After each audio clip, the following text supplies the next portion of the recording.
Hello दोस्तों, आज के इस वीडियो में हम भारत और यूरोपीय संघ के संबंधों को पढ़ेंगे। एक्चुअल में दोस्तों इंडियाज़ फॉरेन पॉलिसी के अंतर्गत जो आपकी यूनिट्स हैं, लास्ट की जो यूनिट्स हैं, तो उन्हें पूरा कवर कर पाना थोड़ा डिफ़िकल्ट होगा। काफ़ी सारे टॉपिक्स हैं हर यूनिट्स में, तो हम यहाँ पर टॉपिक वाइज डिस्कस कर रहे हैं, ठीक है। ये आपके सिलेबस का ही हिस्सा है। तो इंडियाज़ फॉरेन पॉलिसी में आपको भारत और यूरोपीय संघ के संबंधों को भी समझना है, तो ये आज का टॉपिक हमने उठाया है। तो आज हम इसी को पढ़ेंगे। तो सारी चीज़ें सिलेबस से ही हैं, तो आप कंफ्यूज मत होना कि कुछ आउट ऑफ सिलेबस है या कुछ नहीं है। जितना भी आपको पढ़ाया जा रहा है वो सब कुछ आपके सिलेबस के अकॉर्डिंग ही है। आप मतलब हो सकता है कि कोई चीज़ अच्छे से एक्सप्लेन नहीं की गई हो सिलेबस में, लेकिन अगर मैंने वीडियो बनाई है तो वो आपका सिलेबस ही है। तो आते हैं अब टॉपिक पर। तो यहाँ पर हमें पहले यूरोपीय संघ के बारे में थोड़ा सा समझना है, फिर देखना है कि भारत और यूरोपीय संघ के बीच कैसे संबंध हैं। देखिए दोस्तों, यूरोपीय संघ यूरोप के 27 संप्रभु सदस्य देशों का एक राजनीतिक और आर्थिक संघ है। इसकी स्थापना maastricht संधि से हुई थी। देखिए, एक संधि की गई थी जिसका नाम है maastricht संधि। 1993 की एक संधि थी ये, जिसके तहत यूरोपीय संघ की स्थापना की गई थी, ठीक है। देखो, यूरोपीय संघ में अभी कुछ समय पहले 28 कंट्रीज थी, 28 देश थे, लेकिन क्योंकि 2020 में यूनाइटेड किंगडम जो है वो इस यूरोपीय संघ से अलग हो जाता है, इसलिए यहाँ पर अभी 27 देश ही हैं यूरोपीय संघ के सदस्य।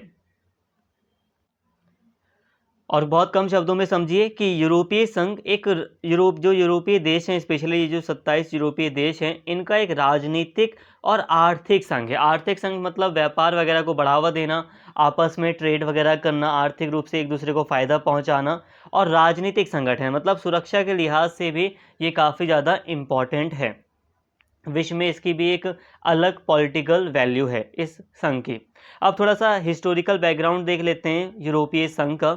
यहाँ पे एक चीज़ स्पष्ट रूप से आप समझिए कि अचानक से यूरोपीय संघ सामने नहीं आ गया। ऐसा नहीं हुआ कि अचानक से यूरोपीय देशों को लगा कि हमें एक ग्रुप बनाना चाहिए, एक संघ बनाना चाहिए और चलो 1993 में हम इसे बना लेते हैं। तो अचानक से नहीं हुआ, इसकी प्रक्रिया बहुत समय पहले से ही शुरू हो गई थी। कैसे हुई थी? तो 1952 से ही एक छोटा सा संघ बना था, 6 सदस्य देश थे उस समय इसके, और तभी से ये प्रक्रिया शुरू हुई और फिर आगे चलकर 1993 में यूरोपीय संघ स्पष्ट रूप से सामने आता है। अब थोड़ा शुरुआत से समझते हैं। यूरोपीय संघ यूरोपीय देशों के बीच 1952 कोयला और इस्पात उत्पादन को एक आम बाजार में रखकर उनकी संप्रभुता के हिस्से को खत्म करने हेतु पेरिस संधि के तहत यूरोपीय कोल एवं steel community European coal and steel community की स्थापना की गई थी। इसमें केवल 6 सदस्य Belgium, France, Germany, Italy, Luxembourg और नीदरलैंड शामिल थे। यह 1957 में रोम की संधि के तहत यूरोपीय आर्थिक समुदाय था और जो कि बाद में यूरोपीय समुदाय बनकर उभरा। तो देखिए दोस्तों, 1952 में ये शुरुआत हुई कि कुछ यूरोपीय देश आपस में साथ आए और उन्होंने जो उनका कोयला और जो इस्पात का जो उत्पादन था, कोल और स्टील यानी कि इस्पात का जो उत्पादन था, उसको आपस में एक आम बाजार में रखने के लिए, आम बाजार में रखने का मतलब है कि जो स्टेट थे, जो मतलब राज्य थे, जो सरकारें थी, वो अपना नियंत्रण छोड़ दें कोयले और इस्पात के व्यापार पर। काफ़ी स्वतंत्र रूप से ये जो बाज़ार था, जो मार्केट था, उसमें आम रूप से खुले रूप से बेचा जाए। तो इसके लिए steel coal and steel community की स्थापना की गई थी, जिसे ECSC कहा जाता था। 1952 में इसकी स्थापना की गई थी। फिर यही 1957 में EC बन गया, यूरोपीय समुदाय बन गया।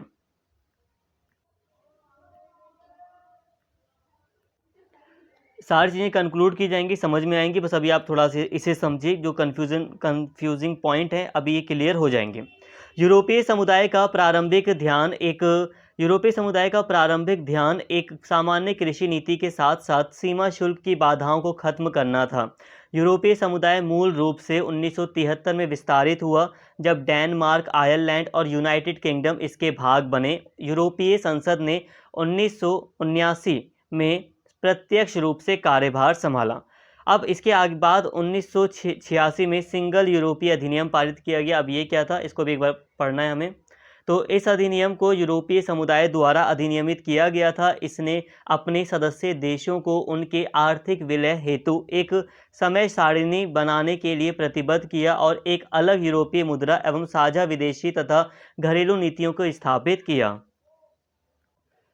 अब यहाँ पर बात को समझिए, बिल्कुल इजी पॉइंट्स में यहाँ पे मैं आपको समझाता हूँ। तो देखो, स्टार्टिंग में 1952 में कुछ यूरोपीय देश, स्पेशली 6 देश Belgium, France, Germany, Italy, Luxembourg और नीदरलैंड आपस में सहयोग करते हैं और एक कोयला और इस्पात उत्पादन को मतलब कोल एंड स्टील कम्युनिटी की स्थापना करते हैं।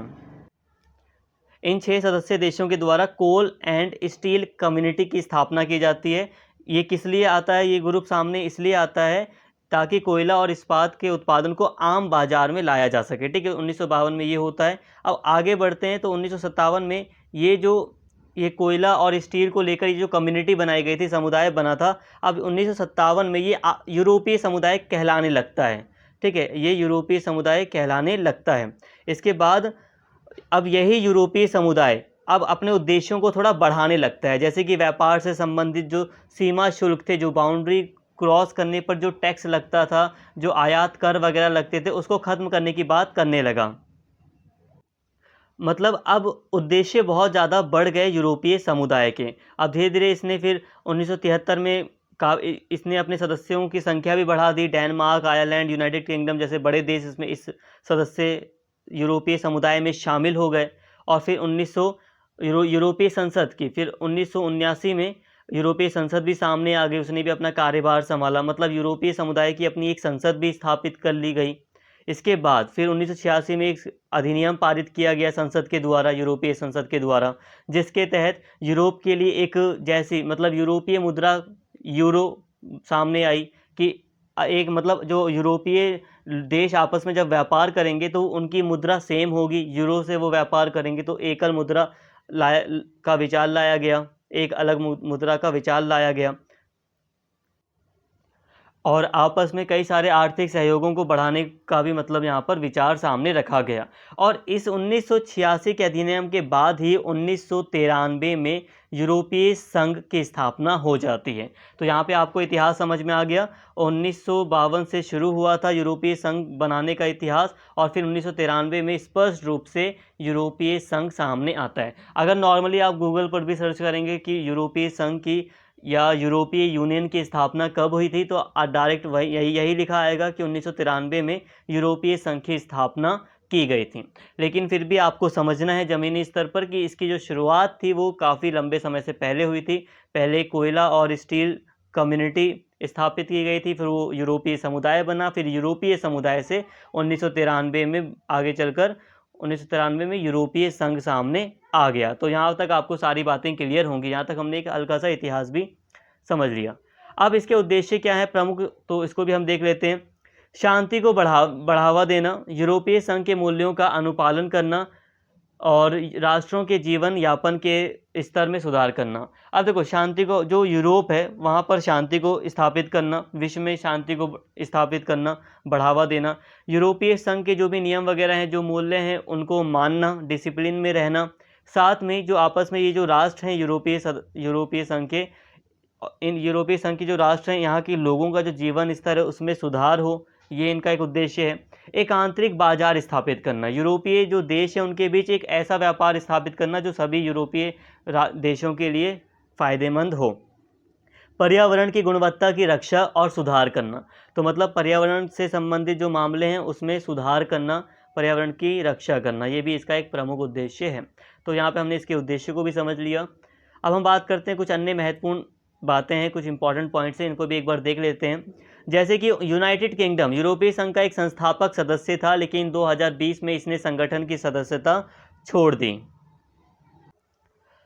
इसके साथ ही एक इम्पॉर्टेंट यहाँ पे पॉइंट है कि यूरो क्षेत्र में यूरोपीय संघ के 20 सदस्य देश शामिल हैं। क्रोएशिया 2023 में इस क्षेत्र में शामिल होने वाला नवीनतम देश है। मतलब ये कि कहने को तो 27 देश अभी शामिल हैं यूरोपीय संघ में, ठीक है, जो यूरोपीय यूनियन है उसमें 27 देश शामिल हैं, लेकिन सभी ने अभी तक यूरो मुद्रा को नहीं अपनाया है। केवल 20 या मोस्ट ऑफ जो 20 कंट्रीज़ हैं उन्होंने यूरो मुद्रा को अपना लिया है व्यापार करने के लिए। तो यहाँ पे बात को समझिए, यूरोपीय संघ ने अपने अपने लिए एक समान मुद्रा, एक ऐसी मुद्रा का इजाद किया, एक ऐसी मुद्रा बनाई जिससे कि आपस में सभी यूरोपीय देश व्यापार करें। ठीक है, उस मुद्रा का नाम यूरो है। तो यूरो मुद्रा को अपनाने वाले केवल अभी 20 देश ही हैं। 7 और भी देश हैं जिन्होंने अभी यूरो मुद्रा को नहीं अपनाया है। वो अभी भी अपने देश की जो करेंसी है उसी के तहत व्यापार करना पसंद कर रहे हैं, या जो डॉलर वगैरह है उससे व्यापार कर रहे हैं। इसके साथ ही यूरोपीय संघ का अपना ध्वज, गान और आदर्श वाक्य यानी कि यूनाइटेड इन डाइवर्सिटी है। इसके साथ ही दोस्तों अगर हम बात करें तो यूरोपीय संघ का अपना एक ध्वज है। मैप मैंने आपको स्टार्टिंग में ही दिखा दिया है, आप देख सकते हैं, ब्लू कलर का इसका मैप है। इसके साथ ही इनका अपना एक गान है, एक राष्ट्रगान की तरह अब इनका भी अपना एक गान है, और एक मोटो है, यहाँ पर एक वाक्य है, यूनाइटेड इन डाइवर्सिटी, मतलब यूनाइट है पूरा यूरोप, जो यूरोपीय संघ है वो यूनिटी को, एकता को दर्शाता है, डाइवर्सिटी में, विविधता में। अब डायरेक्ट बात करते हैं यहाँ पर भारत यूरोपीय संघ की। तो यूरोपीय संघ के बारे में हमने काफ़ी बातें कर ली, काफ़ी चीज़ें आपको समझ में आ गई होंगी। यहाँ पर हम बात कर रहे हैं भारत और यूरोपीय संघ के संबंधों की। भारत यूरोपीय संघ के संबंधों की शुरुआत 1960 के दशक में हुई थी। भारत 1962 में यूरोपीय आर्थिक समुदाय के साथ समुदाय के साथ राजनीतिक संबंध स्थापित करने वाले प्राथमिक देशों में से एक था। 1993 में एक आम राजनीतिक रिपोर्ट पर हस्ताक्षर किए गए थे और 1994 में यूरोपीय संघ व भारत के बीच सहयोग समझौते का विस्तार किया गया था। तो देखिए दोस्तों, भारत ने यूरोपीय संघ के साथ आरंभिक रूप में ही काफ़ी अपने राजनीतिक संबंध स्थापित किए थे। तो प्राथमिक देशों में से भारत शामिल था जिन्होंने राजनीतिक संबंध बहुत ही जल्दी यूरोपीय संघ के साथ स्थापित कर लिए थे। 1993 में एक आम राजनीतिक रिपोर्ट पर हस्ताक्षर किए गए थे और 1994 में यूरोपीय संघ व भारत के बीच सहयोग समझौते का भी विस्तार किया गया। कहने का मतलब है कि 1960 में जो यूरोपीय समुदाय वगैरह था उससे भारत ने अपने संबंध स्थापित किए थे। फिर 1993 में भारत ने जो यूरोपीय संघ बना उससे अपने संबंध स्थापित किए। भारतीय परिप्रेक्ष्य में, यहाँ पे परिप्रेक्ष्य होगा, भारतीय परिप्रेक्ष्य से देखें तो यूरोपीय संघ भारत के साथ सहयोग, शांति का समर्थन, रोजगार सृजन, लाभकारी विकास को बढ़ावा दे सकता है। तो भारत की नज़र से देखें तो यूरोपीय संघ भारत के लिए काफ़ी फ़ायदेमंद हो सकता है। यूरोपीय संघ का साथ, जैसे कि शांति को बढ़ावा देने में काफ़ी सहयोग कर सकता है यूरोपीय संघ, रोजगार का सृजन करने में मददगार साबित हो सकता है, लाभकारी विकास को बढ़ावा दे सकता है और सतत विकास की गति प्रदान कर सकता है। सतत विकास मतलब हमेशा विकास होता रहे। इस प्रकार यूरोपीय संघ और भारत स्वाभाविक साथी की भांति महसूस करते हैं और उन्हें खुलेपन मतलब फ्री ट्रेड या मुक्त व्यापार का लाभ उठाने की आवश्यकता है। ठीक है, काफ़ी एक विश्वासी साथी के रूप में ये दोनों आपस में महसूस करते हैं, यूरोपीय संघ और भारत। यहाँ पर आपको जितनी बातें समझ में आएंगी बस उन्हीं पर फोकस करना है। ऐसा नहीं कि आपको रटना नहीं है, यहाँ पर काफ़ी डिफ़िकल्ट होगा रटना। जितनी चीज़ें समझ में आ रही हैं बस आप समझते चलें टॉपिक को, कोई दिक्कत नहीं है यहाँ पे। यूरोपीय संघ भारत के सतत विकास का समर्थन करने में एक स्वाभाविक साथी है। टिकाऊ संरचना, परिवहन, गैर परिप्रेक्षी फ्रेम, अप्रत्यक्ष मितव्ययिता, पर्यावरण संरक्षण, डिजिटलीकरण में यूरोपीय संघ के, ये वर्ड यहाँ पे नहीं होगा, तो यूरोपीय संघ के प्रौद्योगिकी से संसाधन प्रभावी मितव्ययिता के लिए भारत में जारी संक्रमण और वैश्विक कनेक्टिविटी को बढ़ाने में मदद मिलेगी। साथ ही उद्यमों को नए व्यवसाय और निवेश की पहलों से लाभ होगा। कहने का मतलब यह है कि यूरोपीय संघ के साथ जो संबंध है वो भारत के लिए काफ़ी फ़ायदेमंद हो सकते हैं। एक टिकाऊ संरचना का विकास हो सकता है, भारत में इंफ्रास्ट्रक्चर तैयार किया जा सकता है, भारत को प्रौद्योगिकी का लाभ मिल सकता है, डिजिटलीकरण है इसका लाभ भारत को मिल सकता है। साथ में कनेक्टिविटी, वैश्विक कनेक्टिविटी भारत में बढ़ेगी, जिससे कि जो कनेक्टिविटी है वो यूरोपीय संघ और भारत के बीच बढ़ेगी। तो दोनों ही देश जब साथ में आते हैं तो ये फ़ायदा होता है। इसके साथ ही भारत को निवेशक मिलेंगे बाहर से। भारत यूरोपीय संघ के मध्य मुख्य रूप से विश्वास और एक जुनून रहा है ताकि भारत और यूरोपीय संघ संयुक्त रूप से कनेक्टिविटी लागू कर सकें, जो कि प्रतिबद्धताओं का मतलब होता है जो भी नियम वगैरह या समझौते होते हैं उनको लागू करना, और स्थायी संपर्क के पारस्परिक रूप से सहमत सिद्धांतों पर आधारित है, जो अंतर्राष्ट्रीय नैतिकता, कानून के शासन, अंतर्राष्ट्रीय सम्मान के अनुरूप है। अब यहाँ पे बात को समझिए, यहाँ पे सिंपल सा मैं बताता हूँ, ये जो 2 पैराग्राफ हैं, यहाँ पे 2-3 पैराग्राफ हैं, इनको याद करना थोड़ा डिफ़िकल्ट होगा जी। ये हो गया, ये हो गया, ये याद करना डिफ़िकल्ट होगा। यहाँ पे एक कंक्लूज़न के तहत आप यहाँ पे इस बात को समझिए कि भारत और यूरोपीय संघ अगर संबंध स्थापित करते हैं तो भारत के लिए, दोनों दोनों ही पक्षों के लिए एक सबसे अच्छा लाभ ये है कि शांति का समर्थन किया जाएगा। दोनों के ही सहयोग से शांति विश्व में लाई जा सकती है, और भारत के लिए ये अच्छा है कि रोजगार का सृजन होगा और एक लाभकारी विकास हो सकता है, और फ्री ट्रेड, दोनों ही देशों के बीच फ्री ट्रेड हो सकता है। ये काफ़ी अच्छी संभावना है। और सबसे बड़ी चीज़, कनेक्टिविटी को बढ़ावा मिलेगा। भारत और यूरोपीय संघ के मध्य जैसे जैसे संबंध और भी ज़्यादा बढ़ते जा रहे हैं, मजबूत होते जा रहे हैं, तो दोनों ही देश संयुक्त जो कनेक्टिविटी है, विश्व में जो कनेक्टिविटी है, जैसे कि पानी के रास्ते, समुद्र के रास्ते, या जो हवाई जहाज़ वगैरह के, या एयर के थ्रू, या ज़मीन के थ्रू जो कनेक्टिविटी है, एक देश से दूसरे देश में जुड़ना, तो ये ज़्यादा तेज़ी से बढ़ सकती है, कनेक्टिविटी और तेज़ हो सकती है, ये सारी चीज़ें आएंगी। और दोनों ही, जो यूरोपीय संघ और जो भारत है, दोनों ही लोकतांत्रिक हैं। यूरोपीय संघ में भी जितने देश हैं वो गणतांत्रिक ही हैं, और भारत भी एक बहुत बड़ा गणतांत्रिक देश है। तो दोनों ही जब आपस में बैठते हैं या संबंध बनाते हैं तो अंतर्राष्ट्रीय नैतिकता को लागू किया जाएगा, नैतिक वैल्यूज़ को लागू किया जाएगा, कानून के शासन की बात की जाएगी, और अंतर्राष्ट्रीय जो कानून वगैरह हैं उनका सम्मान किया जाएगा। तो ये सारी चीज़ें हैं जो मैंने आपको बताई, बस यही आपको यहाँ पर समझना था।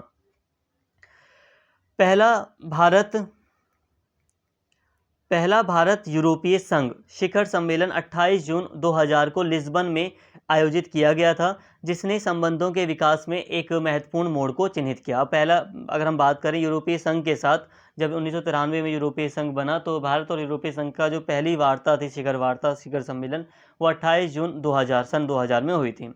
तब से भारत और यूरोपीय संघ के बीच 14 आवधिक द्विपक्षीय शिखर सम्मेलन आयोजित किए गए हैं। 2004 में हेग में आयोजित 5वें भारत यूरोपीय संघ शिखर सम्मेलन के दौरान संबंधों को रणनीतिक साझेदारी में अपग्रेड किया गया। मतलब पहले व्यापार से संबंधित बात की जा रही थी, प्रौद्योगिकी यानी कि टेक्नोलॉजी की बात की जा रही थी। अब 2004 में जब सम्मेलन हुआ तो रणनीतिक साझेदारी में अपग्रेड किया गया। मतलब अब राजनीतिक तौर पर सेना से संबंधित बातें की जाने लगी। अब सेना को टेक्नोलॉजी देने से संबंधित बातें की जाने लगी। एक राजनीतिक रूप से मजबूत बनाने की एक दूसरे को कोशिश की जाने लगी। 14वां शिखर सम्मेलन 6 अक्टूबर 2017 को नई दिल्ली में आयोजित किया गया था।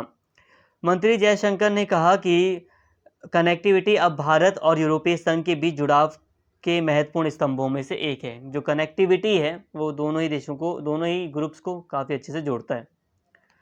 डिजिटल कनेक्टिविटी भारत यूरोपीय संघ के सहयोग का एक क्षेत्र भी हो सकता है, क्योंकि डेटा सुरक्षा, साइबर सुरक्षा और डेटा जब्ती एक आवश्यक पहलू है। अब दोनों ही देशों के बीच जो कनेक्टिविटी है उसमें डिजिटल कनेक्टिविटी भी शामिल है। डिजिटल कनेक्टिविटी का मतलब है कि इंटरनेट के माध्यम से दोनों देशों का जुड़ाव होना, इंटरनेट के माध्यम से, क्योंकि आजकल हम देख रहे हैं बहुत ज़्यादा जो क्राइम है वो बढ़ रहे हैं, तो दोनों देशों का आपस में एक साथ आना लाजमी है। एक उभरती हुई वैश्विक शक्ति के रूप में भारत वर्तमान बहुध्रुवीय विश्व में एक महत्वपूर्ण भूमिका निभाता है। इस प्रकार एक नियम आधारित वैश्विक व्यवस्था बनाए रखने के लिए यह महत्वपूर्ण है कि यूरोपीय संघ और भारत प्रभावी बहुपक्षवाद और वैश्विक लाभदायक शासन लागू करें। देखिए दोस्तों, जो यूरोपीय संघ है वो भी चाहता है कि जो विश्व है वो बहुध्रुवीय हो, मतलब एक देश ही शक्तिशाली ना हो, विश्व में सभी देश शक्तिशाली हों, मतलब ऐसा ना हो कि किसी एक का दबदबा हो। भारत भी यही चाहता है और भारत एक महत्वपूर्ण भूमिका रखता है। तो ऐसे में दोनों साथ में आना दोनों का काफ़ी इम्पॉर्टेंट है। दोनों साथ में आकर बहुध्रुवीयता को बढ़ावा दे सकते हैं। अब यहाँ तक इतनी बातें की, ठीक थी यहाँ तक बातें। अब यहाँ पे कुछ बातें इंपॉर्टेंट हैं तो थोड़ा ध्यान से समझना। अब और एक चीज़ यहाँ पे कहूँगा, कभी कभी मैं देश बोल देता हूँ यूरोपीय संघ को, तो आप देश नहीं लिखेंगे, वहाँ पे एक पक्ष लिख सकते हैं कि दोनों ही पक्ष, या यूरोपीय संघ आप डायरेक्ट लिख सकते हैं वहाँ पर। अब बात करें आगे, तो दोनों साझेदार, ये जो दोनों साझेदार हैं यूरोपीय संघ और भारत, इनमें लगभग 9 वर्षों बाद BTIA पर वार्ता पुनः आरंभ कर रहे हैं। यह BTIA मुक्त व्यापार समझौते का एक रूप है। वर्ष 2013 से पहले की वार्ताओं को रोक दिया गया था। इन वार्ताओं को समझौते के दायरे और अपेक्षाओं को लेकर विद्वान मतभेदों के कारण रोका गया था। अब देखिए दोस्तों, BTIA ये व्यापार को लेकर, स्पेशली मुक्त व्यापार, फ्री ट्रेड, कोई मतलब टैक्स वगैरह नहीं लगा जाएगा, चाहे हम यूरोपीय संघ से कोई सामान लाएं या हम यूरोपीय संघ को कुछ आयात करें, निर्यात करें, सॉरी। तो ये मुक्त व्यापार समझौते से संबंधित एक समझौता है BTIA। इस पर दोबारा से वार्ता शुरू कर दी गई है, ठीक है। इस पर भी वार्ता लगातार जारी है। देखो कई सारे नियम वगैरह होते हैं ना, जैसे कि समझौते में हम चाहते हैं कि हमें ज़्यादा प्रॉफिट हो, हर देश चाहता है कि हमें ज़्यादा प्रॉफिट हो, क्योंकि यूरोपीय संघ ज़्यादा विकसित देश है, तो भारत भी चाहता है कि हमें थोड़ा ज़्यादा लाभ मिले। और ऊपर से ये जो समझौते होते हैं काफ़ी सोच विचार कर, काफ़ी भविष्य को देख कर ये तय किए जाते हैं। तो 2013 में बात शुरू हुई थी मुक्त व्यापार समझौते को लेकर, लेकिन उस समय से रोक दिया गया, कुछ मतभेद सामने आ गए थे, लेकिन फिर से अभी से शुरू कर दिया गया है। और देख भी रहे हैं कि मुक्त व्यापार से संबंधित कई क्षेत्रों में मुक्त व्यापार को बढ़ावा देने की बात की जा रही है, लागू भी किए जा रहे हैं नियम। तो ये FTA यानी कि मुक्त व्यापार समझौता के तहत व्यापार, निवेश और भौगोलिक संकेत पर समझौते शामिल हैं। व्यापार को लेकर समझौता है इसमें शामिल, निवेश को, इन्वेस्टमेंट को लेकर समझौता है, और भौगोलिक संकेत, लोकेशन को लेकर। कई बार लोकेशन का एक इम्पॉर्टेंट रोल होता है, तो भौगोलिक जो संकेत हैं, जोग्राफिकल जो इंडिकेटर हैं, इनको लेकर भी समझौते हुए हैं। अब भारत और यूरोपीय संघ, भारत के लिए यूरोपीय संघ का क्या महत्व है, इसको थोड़ा समझते हैं, ठीक है। ये एक टॉपिक है, तो इसको थोड़ा आप देख लीजिए। ये एक टॉपिक है पूरा का पूरा, इसे मैं हाईलाइट करना भूल गया। तो भारत के लिए यूरोपीय संघ का महत्व, यह भारतीय निर्यातकों को यूरोपीय संघ के बाजारों में प्रतिस्पर्धात्मक लाभ हासिल करने में मदद करेगा। वहीं घरेलू निर्माताओं को यूरोपीय संघ के सस्ते आयात तक पहुंच प्राप्त करने में मदद करेगा। मतलब यूरोपीय संघ से कोई सामान आता है कोई सस्ता, तो वो मिल सकता है हमें। और साथ में जो भारत के जो निर्यातक लोग हैं, जो सामान बेचने वाले लोग हैं, उनको ये फ़ायदा है कि वो यूरोपीय बाज़ारों में अपना सामान भेज सकते हैं, कंपटीशन में शामिल हो सकते हैं भारतीय व्यापारी। इसके साथ ही यूरोपीय संघ को भारत को प्रौद्योगिकी हस्तांतरण और विकास का मुख्य स्रोत माना जाता है। मुक्त व्यापार समझौता मेक इन इंडिया और आत्मनिर्भर भारत पहल को बढ़ावा देगा। तो यहाँ पे एक फ़ायदा ये है कि प्रौद्योगिकी का हस्तांतरण काफ़ी ज़्यादा हो सकता है और विकास में, क्योंकि देखो यूरोपीय संघ के जो देश हैं वो विकसित हैं, वहाँ पे टेक्नोलॉजी काफ़ी ज़्यादा तेज़ है। जर्मनी शामिल है, जर्मनी सेकंड कंट्री है जो कि टेक्नोलॉजी के मामले में हमें दिखाई देती है। तो प्रौद्योगिकी का हस्तांतरण एक मुख्य स्रोत रहा है यूरोपीय संघ से भारत में, तो ये भारत के लिए काफ़ी ज़्यादा महत्वपूर्ण है। इसके साथ ही यूरोपीय संघ को भी काफ़ी फ़ायदा है, जैसे कि यूरोपीय संघ भी एक बड़े बाजार की तलाश कर रहा है, क्योंकि यूरोपीय संघ के भीतर व्यापार स्थिर हो गया है। इसके अलावा यूनाइटेड किंगडम के साथ भी उसका व्यापार कम हो रहा है। अब क्योंकि यूनाइटेड किंगडम वैसे भी हट चुका है EU से, यानी कि यूरोपीय यूनियन से हट चुका है यूनाइटेड किंगडम, तो इसका व्यापार स्वाभाविक रूप से इससे कम हुआ है।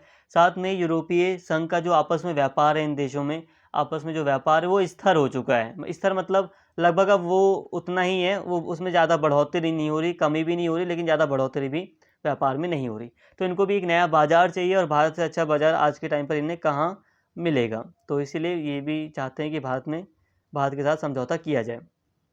कुछ और भी बातें हैं, इन्हें भी हमें समझना है। देखो इंडियाज़ फॉरेन पॉलिसी का सब्जेक्ट ऐसा ही होता है, इसमें हमें काफ़ी डीपली जो करंट में चीज़ें चल रही हैं वो भी पढ़नी पड़ती हैं।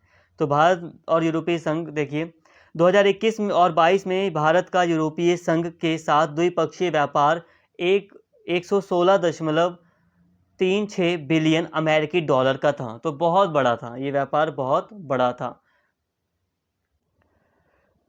मुक्त व्यापार समझौते के अलावा निम्नलिखित समझौते पर भी वार्ता शुरू हुई है। अब देखो मुक्त व्यापार समझौते पर अभी हमने देखा कि मुक्त व्यापार समझौते के ऊपर वार्ता दोबारा से शुरू हो गई है, जो कि 2013 में रुक गई थी। तो मुक्त व्यापार समझौते से संबंधित वार्ताएं हो रही हैं, मीटिंग वगैरह हो रही हैं, सम्मेलन हो रहे हैं, बातें की जा रही हैं। और कुछ समझौते और मुक्त व्यापार के अलावा भी कुछ समझौते हैं, इनको भी अभी हम देख लेते हैं क्या है ये। तो देख सकते हैं यहाँ पर आप, एक है पृथक निवेश संरक्षण समझौता IPA, इस पर भी बातचीत हो रही है। IPA, अब ये IPA है क्या? देखो IPA के द्वारा जो निजी जो नागरिक हैं वो अपना पैसा किसी देश में लगा सकते हैं। किसी देश का मतलब भारत के जो इन्वेस्टर्स हैं वो यूरोप के किसी देश में, यूरोपीय संघ से संबंधित किसी देश में इन्वेस्टमेंट कर सकते हैं, या यूरोपीय संघ का कोई देश है वो भारत में कोई देश यूरोपीय संघ का किसी देश का कोई नागरिक है तो वो भारत में इन्वेस्टमेंट कर सकता है। तो ये निवेश को सुरक्षा देना, निवेश से संबंधित नियम वगैरह अच्छे से लागू करना, यही है पृथक निवेश संरक्षण समझौता IPA। तो IPA को लागू किया गया है। साथ में ही भौगोलिक संकेतक जो ज्योग्राफिकल इंडिकेटर है, लोकेशन से संबंधित जो समझौता है वो भी किया गया है। इस पर भी वार्ताएं और हो रही हैं, अभी वार्ताएं हो ही रही हैं।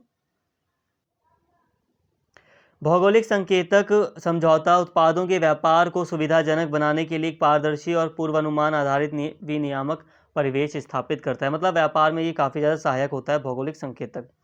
इसके साथ ही दोस्तों दोनों पक्ष आर्थिक और तकनीकी संबंधों को मजबूत करने के लिए यूरोपीय संघ भारत व्यापार और प्रौद्योगिक परिषद की स्थापना करने हेतु सहमत हुए हैं। अब देखिए दोनों ही पक्ष जो हैं वो आपस में आर्थिक और तकनीकी संबंधों को मजबूत करने के लिए यूरोपीय संघ भारत व्यापार और प्रौद्योगिकी परिषद बनाने पर सहमत हुए हैं कि एक परिषद बनाई जाएगी जो कि हमारे आर्थिक और तकनीकी संबंधों को मजबूत करेगी। इसके साथ ही दोस्तों भारत एवं यूरोपीय आयोग जो ये इस परिषद है, भारत यूरोपीय संघ व्यापार प्रौद्योगिकी परिषद गठित करने पर सहमत हुए हैं। मतलब एक और परिषद गठित, दोस्तों यहाँ पे कहने का मतलब ये है कि यूरोपीय संघ और भारत एक और परिषद बनाने पर सहमत हुए हैं। भारत और यूरोपीय जो संघ है वो एक और परिषद बनाने पर सहमत हुए हैं, भारत यूरोपीय संघ व्यापार प्रौद्योगिकी परिषद। दोस्तों यहाँ पे एक गलती हो गई, ये जो परिषद है वो दूसरी नहीं, वो पहली वाली परिषद है, एक ही परिषद है यहाँ पर, यूरोपीय संघ भारत व्यापार प्रौद्योगिकी परिषद। बात तो वही है, यहाँ पे भी वही लिखा है और यहाँ पे भी वही लिखा है। तो अब यहाँ पर आप बस इतना समझिए कि दोनों ही जो पक्ष हैं वो अपने आर्थिक और तकनीकी संबंधों को मजबूत करने के लिए एक परिषद भारत यूरोपीय संघ व्यापार और प्रौद्योगिकी परिषद बनाने पर सहमत हुए, जिसे नॉर्मली TTC कहा जाता है। ठीक है, टी से ट्रेड होगा, टेक्नोलॉजिकल होगा। ठीक है, अब ये है क्या, तो इसको थोड़ा समझा देता हूँ मैं। देखिए ये जो परिषद है TTC, ये दोनों पक्षों के बीच एक रणनीतिक समन्वय तंत्र के रूप में कार्य करेगी। यह परिषद दोनों भागीदारों को व्यापार, विश्वसनीय प्रौद्योगिकी और सुरक्षा के मामले में सामने आई चुनौतियों से निपटने में मदद करेगी। साथ ही यूरोपीय संघ और भारत के बीच इन क्षेत्रों में सहयोग को बेहतर करेगी। मतलब ये है कि व्यापार और तकनीक से संबंधित जो सहयोग है उसको बढ़ावा देगी ये परिषद। साथ में नियंत्रण रखेगी, एक सारी चीज़ें सही से हो रही हैं या नहीं हो रही, किस तरह से उनको और बेहतर किया जा सकता है, इस पर काम करेगी ये परिषद। भारत ने पहली बार किसी पक्ष के साथ इस तरह का समझौता किया है, वहीं यह यूरोपीय संघ के लिए ऐसा दूसरा समझौता है। जो यूरोपीय संघ है उसने वर्ष 2021 में संयुक्त राज्य अमेरिका के साथ US EU TTC समझौता किया था। इस अनिश्चित वैश्विक रणनीतिक परिवेश में EU ने यानी कि यूरोपीय संघ के साथ भारत की ऐसी साझेदारी भारत के बढ़ते राजनीतिक महत्व को दर्शाती है। देखिए दोस्तों ये जो TTC का समझौता था वो बहुत अहमियत रखता है भारत के लिए। भारत और यूरोपीय संघ दोनों के लिए ये काफ़ी ज़्यादा महत्वपूर्ण है। सबसे बड़ी बात हम इसके महत्व को समझ सकते हैं कि भारत ने पहली बार ऐसा कोई समझौता किसी के साथ किया है। तो बहुत बड़ी बात है कि पहली बार ऐसा कोई समझौता भारत ने किया है। और सबसे बड़ी बात कि भारत का महत्व यहाँ पर यह है कि जो यूरोपीय संघ इतना बड़ा जो संगठन है उसने भारत के साथ ये समझौता किया दूसरी बार। मतलब US के बाद उसने भारत के साथ ये समझौता किया, तो दूसरी बार यूरोपीय संघ ने ये समझौता किया है भारत के साथ। तो बहुत बड़ी बात है ये भारत के लिए। तो यहाँ पर हमने ये सारी बातें कर ली और इस तरह हमने यहाँ पे यूरोपीय संघ के टॉपिक को भी समझ लिया। थोड़ा सा यहाँ पे आपको हो सकता है समझने में दिक्कत हो, बाकी जो बच्चे नॉर्मली पढ़ने वाले हैं उनके लिए कुछ खास दिक्कत होगी नहीं। ये कुछ आंकड़े होते हैं जिन्हें हमें शो करना पड़ता है, क्योंकि जो संबंध है उनके बीच व्यापार होता है, व्यापार वगैरह क्या हो रहा है, क्या समझौते लागू हो रहे हैं, तो वर्तमान समय को भी हमें थोड़ा दर्शाना पड़ता है। यही होती है फॉरेन पॉलिसी के अंतर्गत, हम यही स्टडी करते हैं। तो इसलिए सारी चीज़ें ऐड की गई थी आज की इस वीडियो में। और इस तरह हमने पूरी तरह भारत और यूरोपीय संघ के संबंध से संबंधित जो भी आपको पढ़ना था, जो आपका चैप्टर था, उसको पूरी तरह कवर कर लिया। तो इस टॉपिक को हमने पूरी तरह कवर कर लिया। अब जो भी टॉपिक आपके रह गए उनको भी जल्दी कोशिश है पूरी तरह आपको पढ़ा दिया जाए। तो अगर आपको वीडियो अच्छी लगी हो तो प्लीज़ कमेंट करके ज़रूर बताएं। वीडियो को अगर आपने लाइक नहीं किया है तो प्लीज़ एक बार लाइक भी कर दें, वीडियो को शेयर करें और सब्सक्राइब भी करें चैनल को। Thank you.